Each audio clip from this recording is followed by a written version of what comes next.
ఈరోజు తల్లిదండ్రుల ఆత్మీయ సమావేశమునకు విచ్చేసిన గ్రామ పెద్దలకు, తల్లిదండ్రులకు, ప్రధాన ఉపాధ్యాయులకు నా నమస్కారములు.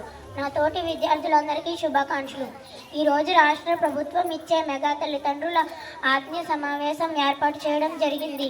ఈ సమావేశము ఉద్దేశము మా యొక్క ప్రగతిని తెలుసుకోవడానికి మరియు పాఠశాల యొక్క మౌలిక సదుపాయాలు తెలుసుకోవడానికి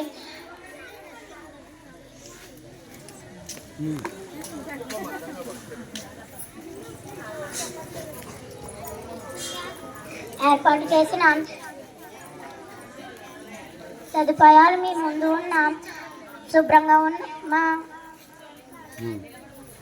అందంగా ఉన్న మా తరగతి గదులు, పరిశుభ్రంగా ఉన్న టాయిలెట్స్, మధ్యాహ్నం చక్కటి రుచికరమైన డొక్కా సీతమ్మ మధ్యాహ్నం భోజనం, సర్వేపల్లి రాధాకృష్ణ విద్యమిత్ర కిట్టీలలో బుక్స్, బ్యాగ్స్, షూస్ పంపిన ఆర్థికంగా ఇబ్బందులు పడకుండా సంవత్సరానికి తల్లికి వందన 15,000 సహాయం చేయడం, ప్రతి తరగతి గదికి టీఎల్ఎం అందచేయడం, వీటన్నిటికన్నా మంచి మాకు పాఠాలు చెప్పడానికి మంచి ఉపాధ్యాయులను అందించిన ప్రభుత్వానికి నా ధన్యవాదములు తెలుపుకుంటున్నాను.